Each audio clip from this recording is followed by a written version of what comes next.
Thank you, Minister. Minister, my children will thank us for this.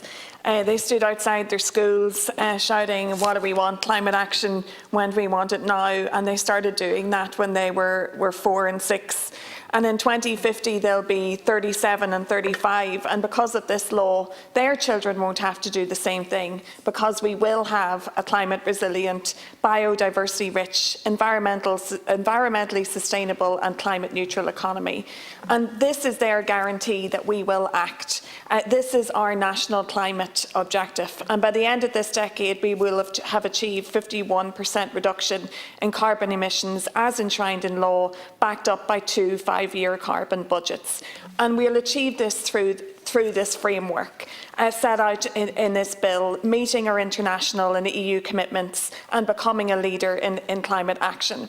But, you know, a framework, and we're talking in very legal terms this morning, but really this is all about empowering people to make the changes in their everyday lives that they need to make, whether that be transport, whether that be cycling to school, whether that be working closer to home, whether that be being able to get rid of their waste sustainably.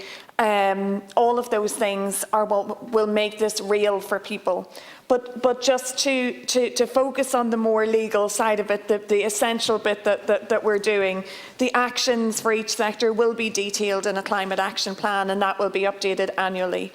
The government ministers will be responsible for achieving their legally binding targets for their areas, and that they'll put their targets and actions before an Oireachtas committee. That ministers will have to be accountable.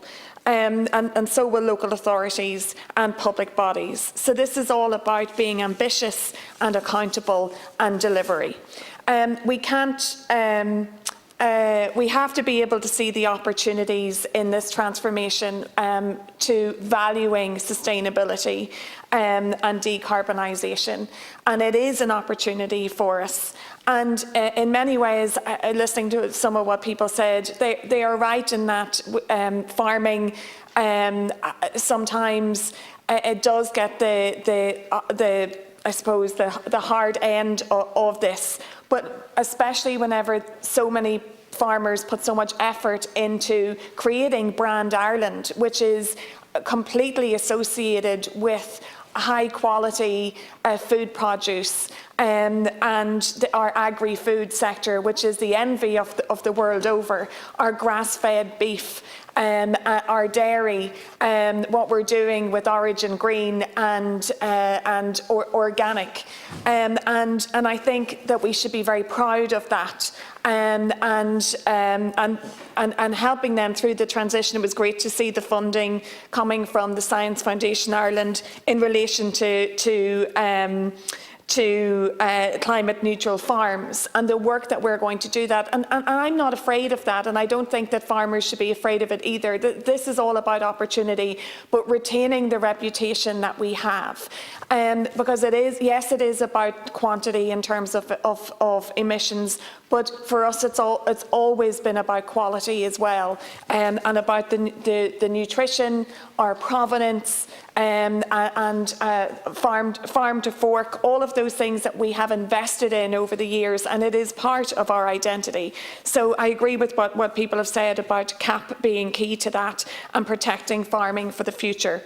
And also, I think what we're doing at the moment in terms of jobs and our ambitions with retrofitting or investing in offshore wind, all of this spells opportunity. But at the same time, back to our communities, we do have to see the climate action dividend in all of our communities.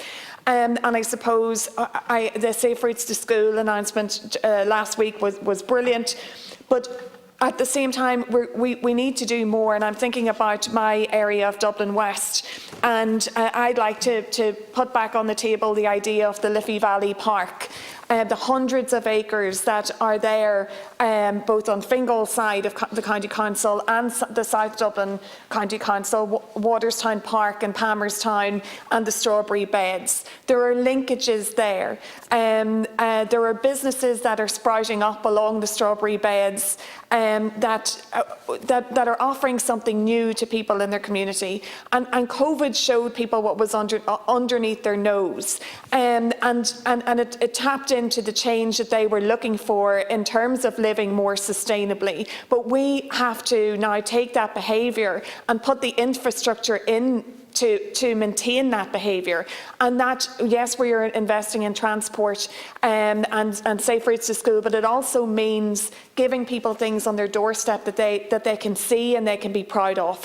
And I think there are opportunities there in terms of greenways along the strawberry beds, taking advantage of the Silver Bridge from Waterstown Park over to Farmlee, investing in that area. It is a special amenity order area, and it has a huge amount of potential.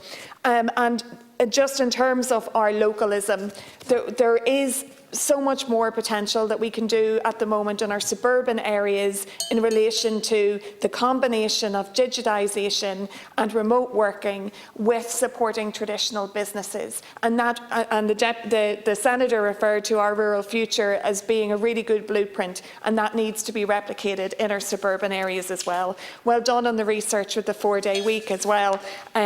This is all about opportunity and taking advantage of it, and I'm just really grateful to be able to say that I stood here today and that I gave my support to this bill and that my children will thank me for it. Thank you.